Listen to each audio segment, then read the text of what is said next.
Welcome back, everyone, to our definitive ranking. Definitive. I love that. Of Wind Waker dungeons. So far we have Dragon Roost, Forbidden Woods, Tower of the Gods, and the worst of the worst, Forsaken Fortress. All right, next on the list is the Wind Temple. Okay. So the good old Makar dungeon. I liked it a lot because it was the only one in the game that had some non-linear progression in it. To an extent. Like, the early portion is the first 4 rooms or whatever. Once you get to that main chamber, Makar's been captured. Mm-hmm. It's like there are 3 objectives. Yes. And I think a side objective. It's not like crazy where it's like you get lost or anything. Yeah. It's like, do I want to go to free Makar? Do I want to go get the treasure map? Do I want to, Right. You have some options of what you want to do. It feels like it's, okay, you're at this point in the game, like, we're gonna stop holding your hand a little bit. Like, they roll out some of these things, like some of the difficulty progression, like a little bit longer in the game than maybe they should. Like they want to make sure you know how to swing on ropes for a while, right? So this one, like, they really wanted to make sure you were ready for a non-linear dungeon by the time you get to the second to last one or whatever, No, this is the last one. Well, before Ganons Tower. The last proper dungeon, we'll say, yeah. I was like, okay, this is a nice change of pace. Like, it's non-linear, but it's not like it fits within the context of the game. So it's hard to really talk about this dungeon without talking about Makar, because the dungeon is kind of centered around him. Not so much as the Earth Temples with Medley, but we'll get to that later. I always felt he played awkwardly a little bit. Maybe it's just because his size and the way he walks, he's a little immobile. I don't know. I didn't really like his flying. It's hard to do this without comparing it to Medley. Yeah. But I don't think the two are too terribly different from each other in actuality. I felt Medley played more like you.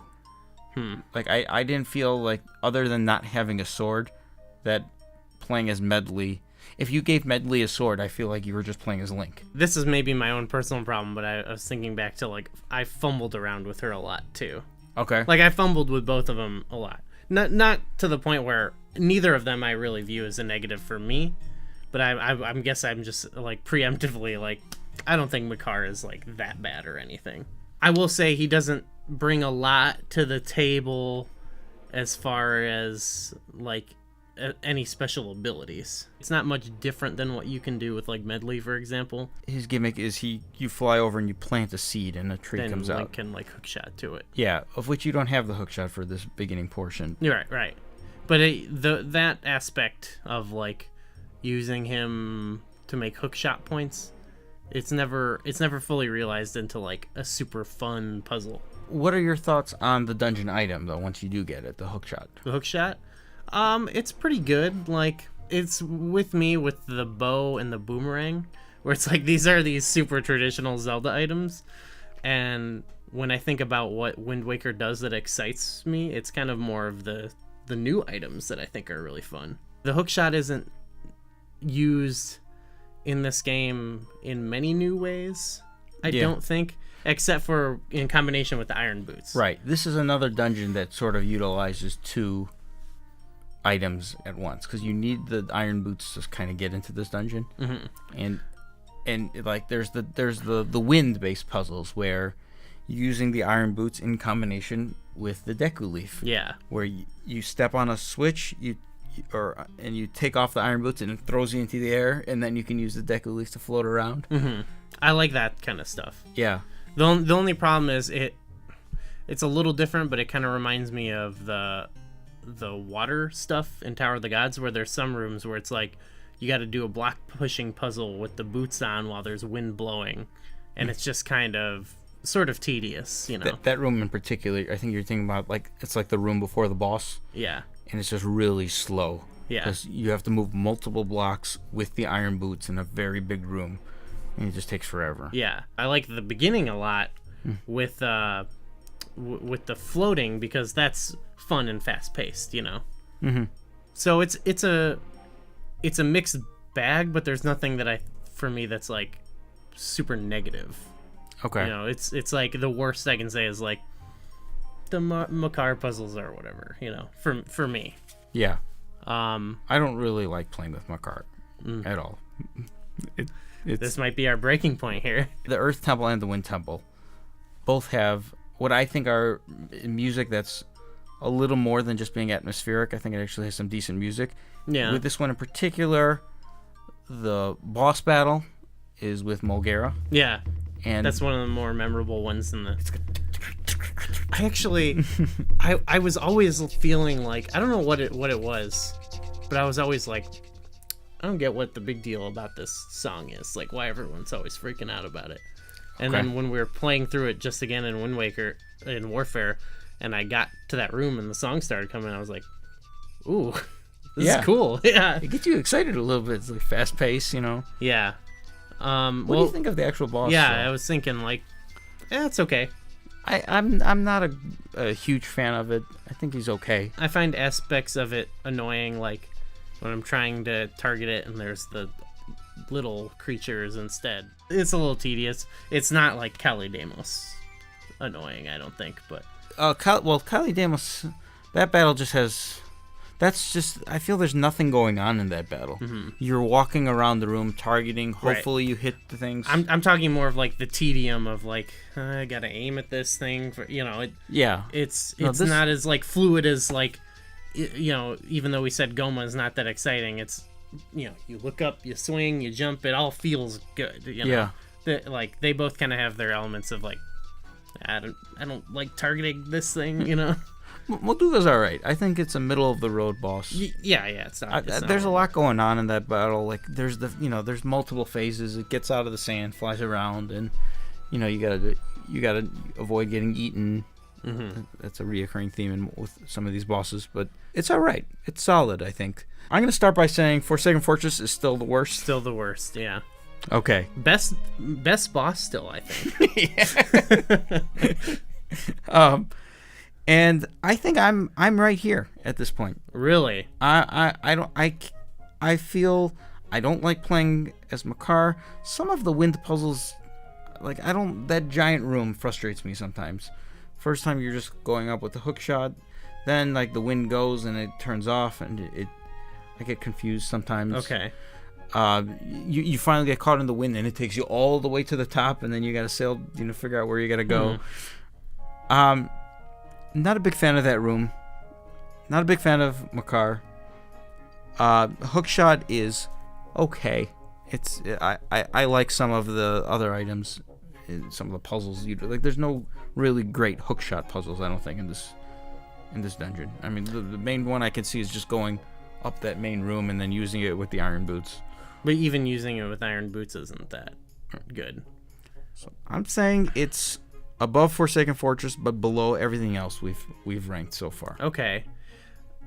I would put it higher just because I do, like I said, it's not that wild, but I like the navigation aspect of it. Like, that wasn't a thing for us this time around, but like, actually having to figure out where you are, that feels cool, especially as like the last like big dungeon type thing before you go to the final dungeon. Mm-hmm. I like that. I like the beginning wind puzzles. So where are you thinking here? You're thinking higher than Tower of the Gods? Higher than Tower of the Gods, I think. Tower of the Gods is cool, atmosphere, story wise, but it's like you said, it's more combat based. But like the combat in Wind Waker isn't really what like draws. It's fine. It's totally fine, but it's not really what I like about it. It's more of the puzzling and stuff. And I think the Wind Temple still brings it on puzzles and especially the navigation. One thing also they consider, the mini boss of the Wind Temple, if I recall, is just a Dark Nut with a Wiz Robe, I think, or multiple Wiz Robes, wasn't it? It's a repeat enemies, but now they're found in the same room together. The Mulgara music, that just should help it a little bit too, right? I'm okay with it going above Tower of the Gods. Okay, you concede to that. But I will say, like the puzzling is so much more fleshed it. Like I just feel like they later game, it doesn't play out as well. So I think those early dungeons still stay above it. I think we can concede that, right? I'm okay with that. I can compromise there. Okay. Wind Temple is right in the middle. Okay, that sounds good to me. Especially because going in before we played, it was like my favorite one. Just because I remembered that I had a very more traditionalist view of the dungeons. So. Okay, well, one more. Ganon's Tower. Okay, Ganon's Tower. So, do you even view this as a dungeon? Is it? It's so different. I view it as a dungeon, in the same way that I think of like Hyrule Castle in A Link to the Past. Okay. As a dungeon, which is, I guess, to say not really. I like the atmosphere in the lead up to the dungeon. You're outside on land. You're in this weird empty world. It's kind of like, it just feels awkward a little bit when the barrier breaks. So you get to the main chamber. I like the main chamber. It reminds me a little bit of Ganon's Castle from Ocarina. It's got the same vibes of you got to revisit. I like that part. Some of the worlds you previously. It actually shares a lot of similarities to the Trials of Ganon's Castle from Ocarina. It's like each area has one room, which is. It's like it summarizes what the four of the temples were about. Yeah. This adds in fighting the bosses. Yeah. Which I think is cool. It is. Some of the early bosses, because you have the fully powered up Master Sword, are so easy where it's like, I think you can one cycle Kali Demos. Thankfully. But it's nice. It's cool to re-see some of these bosses. Yeah. It's okay. I don't really view any of the lead up to the bosses as very memorable. But I don't know if it's supposed to. It's sort of just, I guess, a rehash of what you've previously played. It's like a palate cleanser. I mean, there's a little like taste. The Dragon Roost one, you're swinging on the thing, It's like use the item that you used, essentially. Yeah. And the one is like use the Deku Leaf to bulk. But it's just a reminder of like the item you used, sort of, but not really that great of a puzzle, I don't think, or anything. Right. And in some cases, the Earth Temple one in particular, I know we haven't talked about the Earth Temple yet, but the Earth Temple in Ganon's Tower is the room with the caskets, and they just keep falling. And then you're running back and forth. I hate that room. That's one of my least favorite rooms in the entire game. It almost makes me like think negatively of the Earth Temple, but that's not even in the Earth Temple. That's in Ganon's Tower. Cool to fight the bosses. I like the themes, but the first half of the dungeon is to me. Yeah, I think it's like perfect for where it is in the game. I'll say that, but it's not. It's just less important to me because it's like, I fought these guys, but I like that it's there. Like, I wouldn't take it out, if that makes sense. You know what I mean? Does it feel awkward that there's no water Tower of the Gods area? No, because the other bosses were like creatures that Ganon, like, I think in the story it makes sense. They were like creatures that he, I think, affiliated with, right?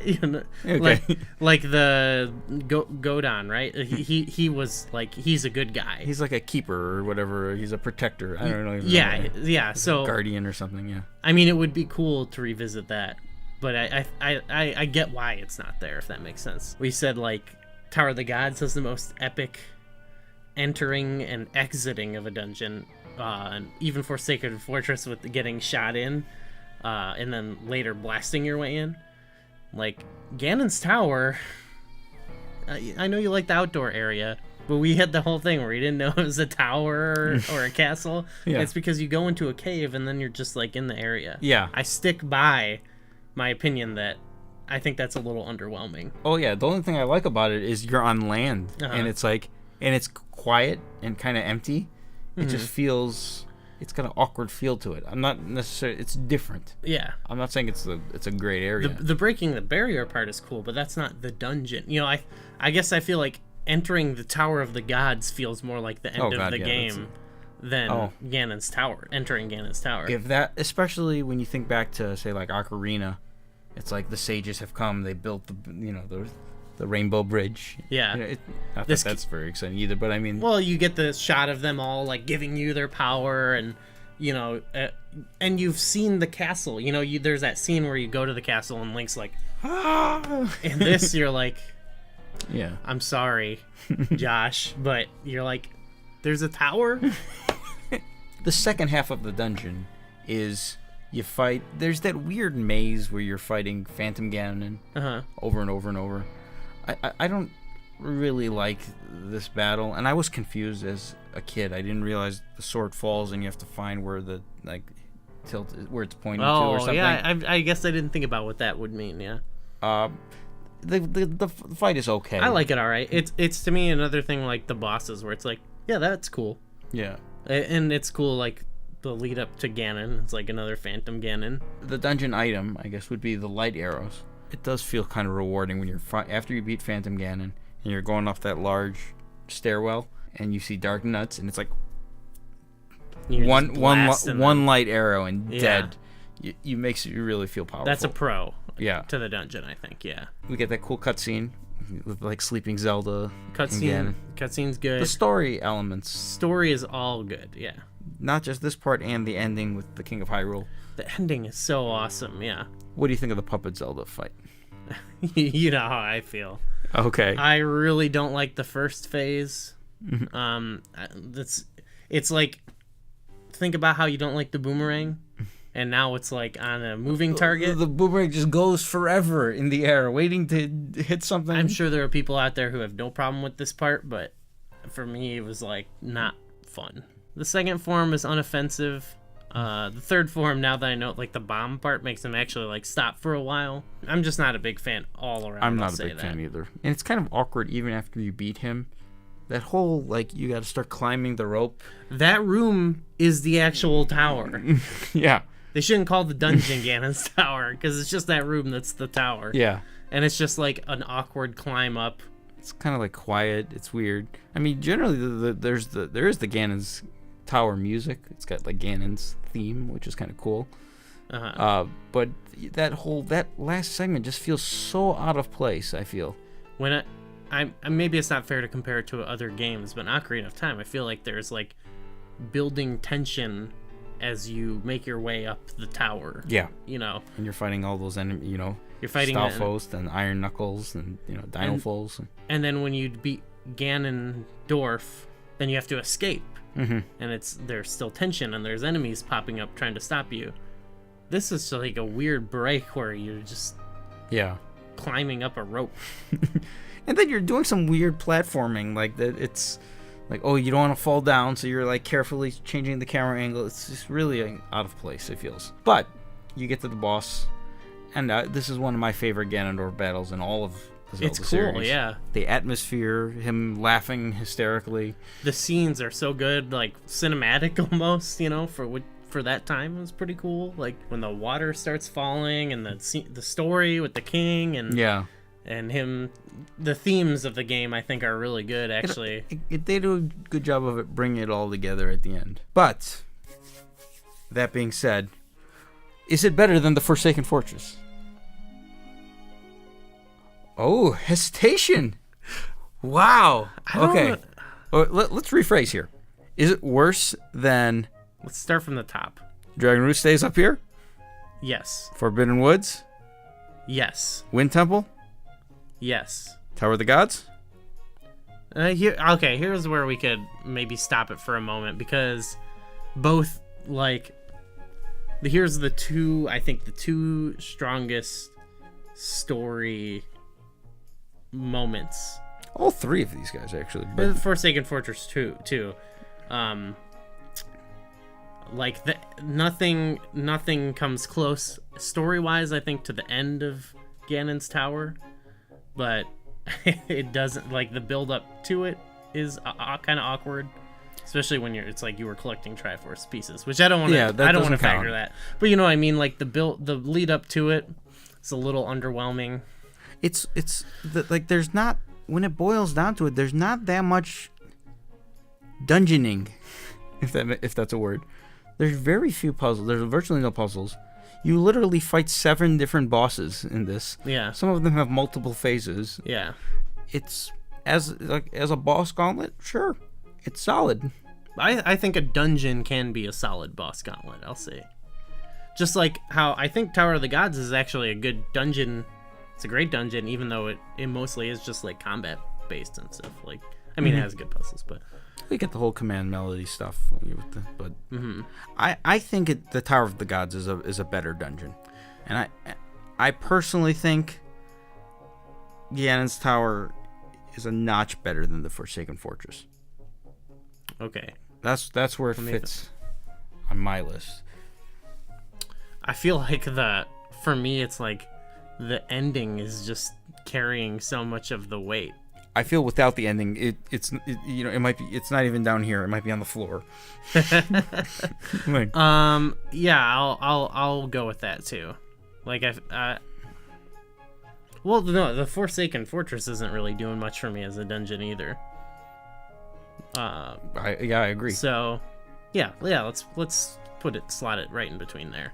All right, so we've got 6 dungeons in: Dragon Roost, Forbidden Woods, Wind Temple, Tower of the Gods, Ganon's Tower, and still the worst dungeon in the history of the Wind Waker, the Forsaken Fortress. That leaves only one left. One left. Okay, so we're gonna do one grand finale where we rank one dungeon. I have a lot to say about the Earth Temple. I know it's one you have feelings about. I don't want to give away too much though. So, spoilers: the Earth Temple is the last one to talk about, but you're gonna have to wait. All right, stick around, subscribe, all that. You know all that stuff. So we'll see you in the next one.